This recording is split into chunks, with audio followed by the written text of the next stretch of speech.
Whoa, whoa, slow down there. This area's off limits to everyone but the family. Where the hell do you think you're going? All right, all right. I guess you look harmless enough. If I were you, I'd speak to Vance before you poke around too much. You can usually find him on the mezzanine overlooking the common area. Just remember, I got my eyes on you. We all do. What's the big idea?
I'm President John Henry Eden, and you're listening to Enclave Radio, the voice of warmth. Keep your hands to yourself. In this cold, unreasonable world. And now, one of my inspirational quotes from the mouth of your president, John Henry Eden. Straight north.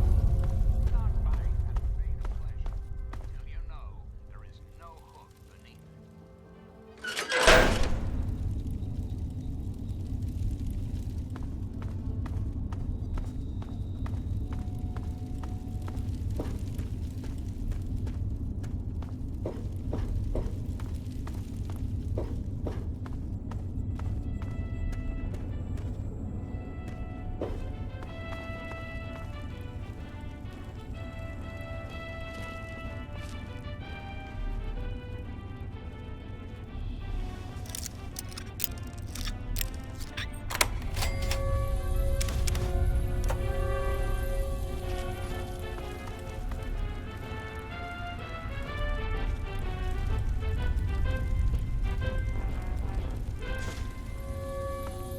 Greetings again, sweet America. Well, hey there, cutie. How's it hanging? Okay, I guess. I don't think we've been properly introduced. I'm Holly, Vance's wife. I'm afraid Vance has him in isolation, and there's no way I'm going to override Vance's orders. He's a good kid. I think Vance will set him along the correct path soon. Like he did for all of us. You don't think he's already messed up? Come on, don't kid yourself. We pulled him out of that shithole town just in time. The new guy's taking up most of my time, but I think he'll come around. I thought I knew everyone in the family, but I don't recognize you. You must be one of Vance's new initiates. My name's Justin. I'm pretty new here myself. Ian, what do you want from him? I'd never thought of it that way. I suppose he should get a chance to talk to someone like you. Here's the password to his isolation area. Just please don't mention my name to Vance about this.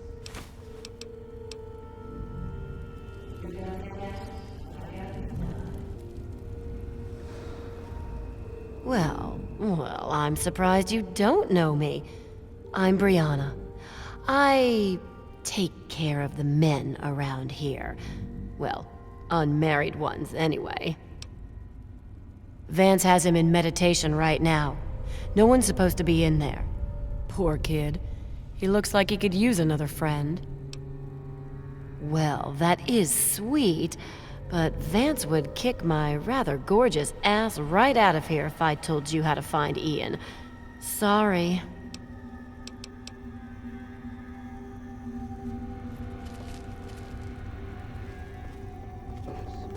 Order and prosperity to this way.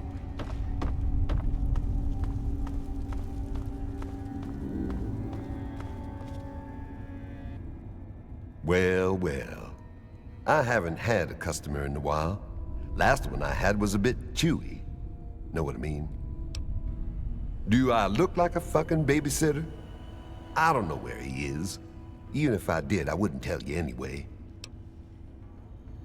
That's me. You don't like it? Tough. Ian, is that all you've got to say? Sheesh. If your caps are good, you can buy whatever you like. Beats standing there drooling all over the merchandise.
Give me a shout.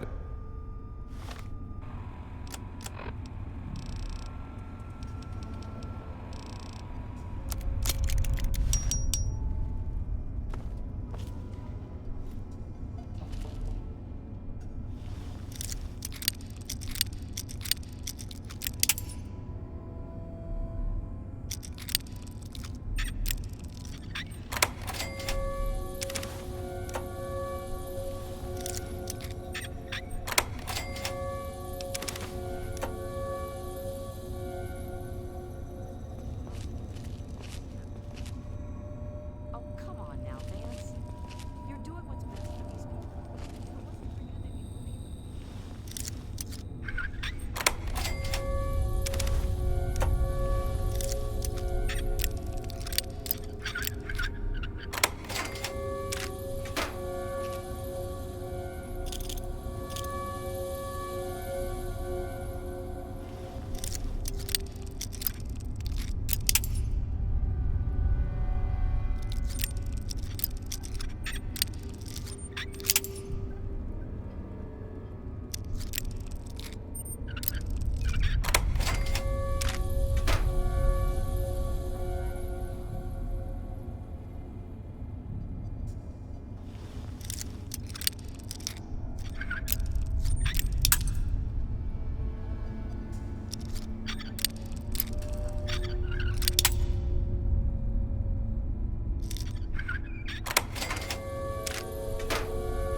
Not a good idea.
Welcome to our home.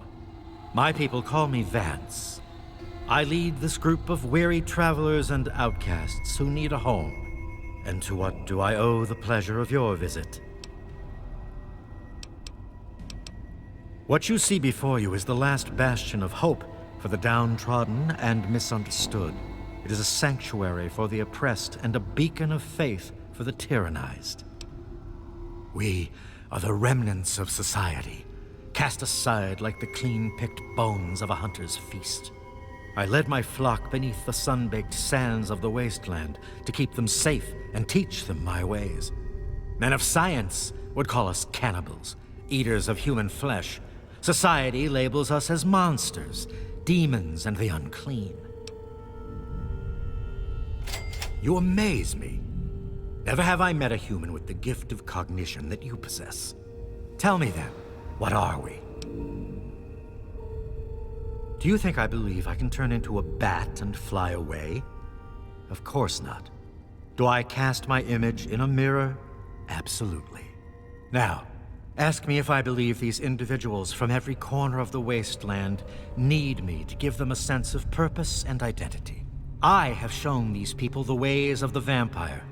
I've provided them shelter, organization, and a sense of belonging.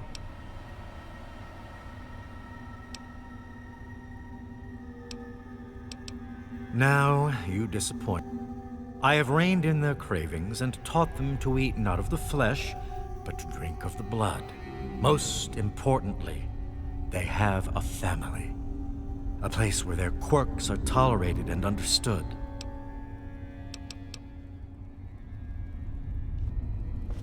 You wish to speak to me again? Ah, yes, my newest charge. What would you want with him? Then a part of his human family still remains? Even more of a reason he needs to remain in isolation. Ian is at a critical moment in his life right now. After all that occurred in Arafu, he is scared and confused. It would be ill-advised for me to allow you to speak to him while he decides what he wants to do. Ian's hunger for flesh overwhelmed him. It drove him to kill his parents. Because of my intervention that night, he stopped just short of being lost forever to his cravings for flesh. I am telling you, he will no longer be labeled as such. He has become one of us, a member of the family. The hunger that drives us must be kept in check. It is one of the most difficult things to teach. Ian lost control because no one was around to guide him. His own family was alien to him. Your words impress me, human. Perhaps I misjudged you when we first met. If you wish to speak to Ian, you are free to do so. Here is the code to the area in which he is meditating.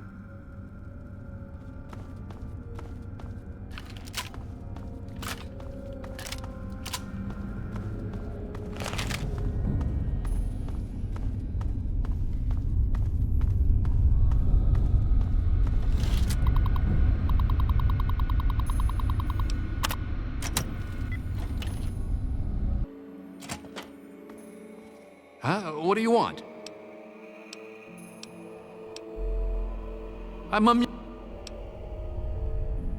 You know, for a second there, you sounded just like Vance. And you're right. I don't know what I'm running away from, but given time, maybe things can go back to the way they used to be. Please tell Vance I've made my decision. I'm going home to Arfu. I hope to see you there as well. I'm just gonna gather my stuff together and say my goodbyes, then I'll head on back.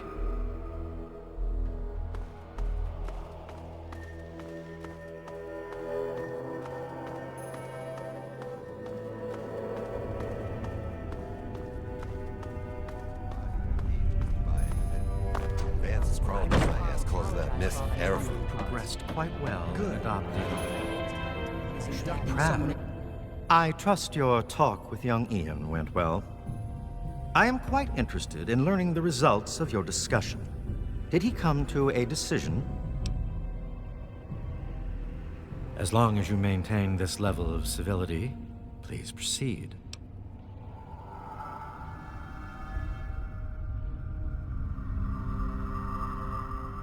I suppose we could stop our raids on Arafu in light of this situation, but that just forces us to prey on others. Unless, many years ago, I survived by drinking from preserved blood packs I recovered from hospital ruins.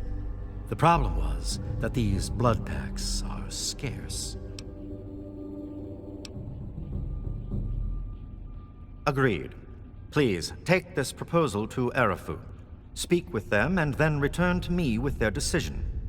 I thank you for showing me that your kind can be trusted after all. It is a lesson I will not forget. Now, what of young Ian?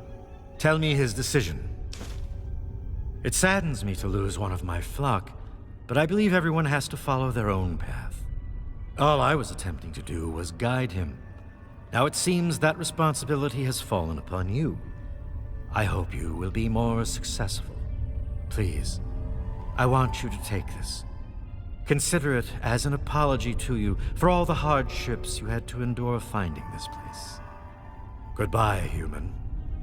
Our time together has been rather educational. To the family.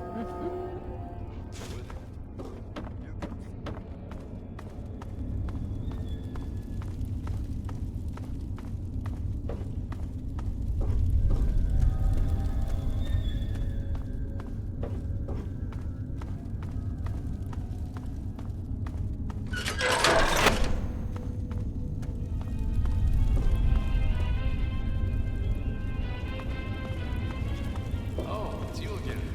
What's up?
Oh! Oh!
my.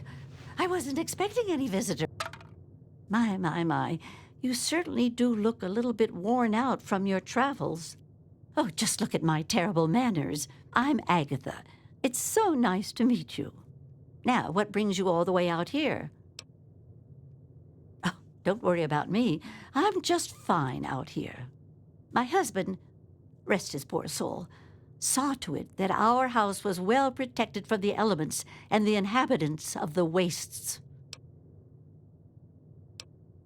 Apart from supply caravans, you're the first person to set foot inside my house in a long time. It's not for lack of trying at this point, mind you. I'm just far off the beaten path. Living in this isolation protects me, but it has also made me very lonely. Oh, goodness, no. I have a supply caravan that passes here maybe once a week.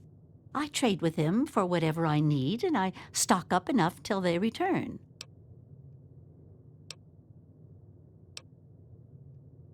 Besides shelter, well, I offer something in the way of entertainment.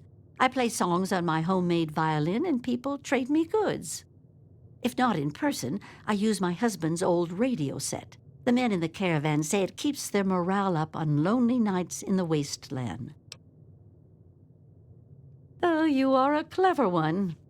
Yes, that's exactly the problem that I have with it.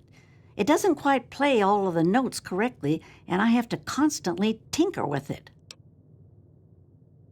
Yes, my husband was very proud of the setup. He tinkered with that thing for years to get it working.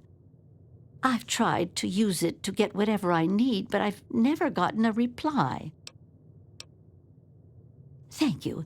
While my husband had his hobbies, I'm afraid mine was making that sorry instrument. I only wish I could replace it with something better.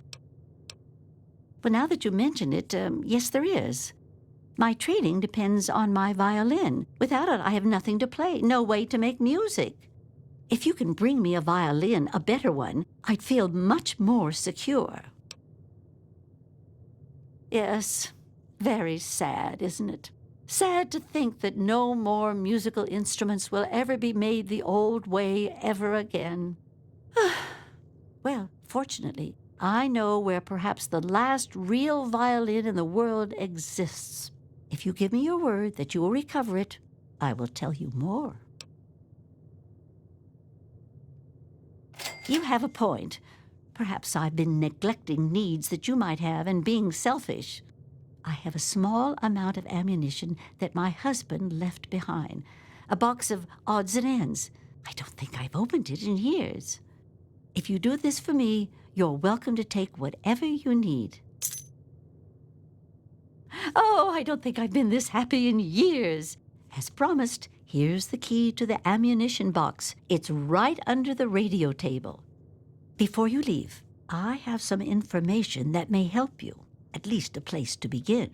It all starts with my great-great-grandmother Hilda back in 2077, before the bombs fell. Of a kind, yes.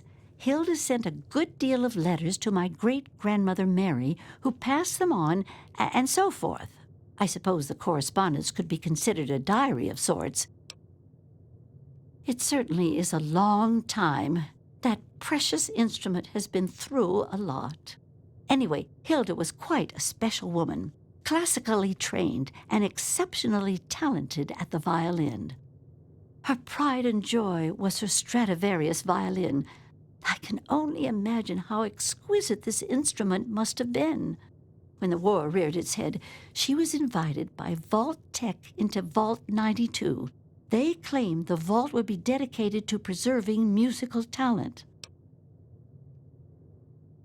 Vault Tech was always promoting the vaults being used for the preservation of the arts and all that nonsense. Hilda couldn't pass on a chance to meet many of the other musical talents of the world, so she accepted their invitation.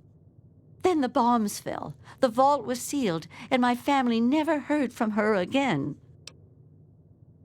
She kept it in a special pressurized case. Inside the case is the perfect temperature and humidity for the instrument. If the case is still functioning, the Stradivarius would be in perfect shape.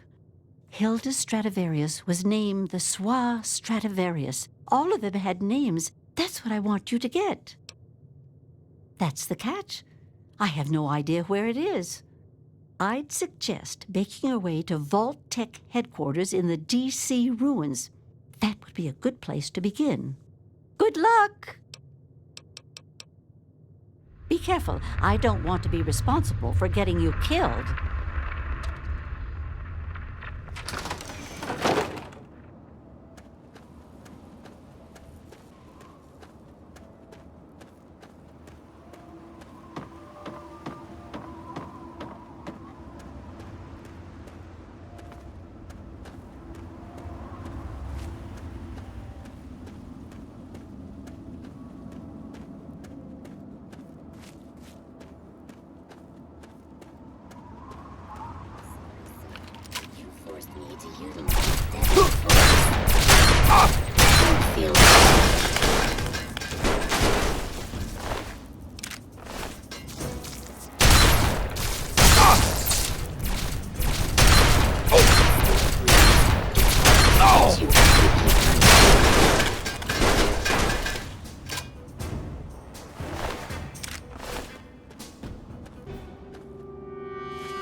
Gary!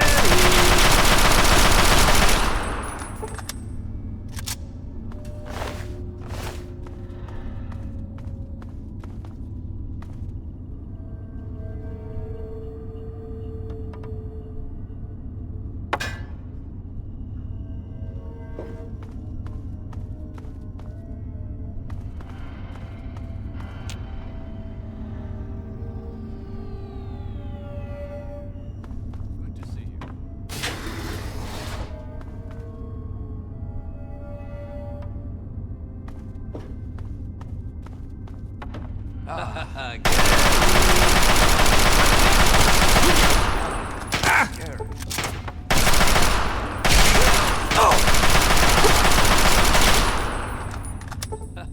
Gary! Gary!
Gary!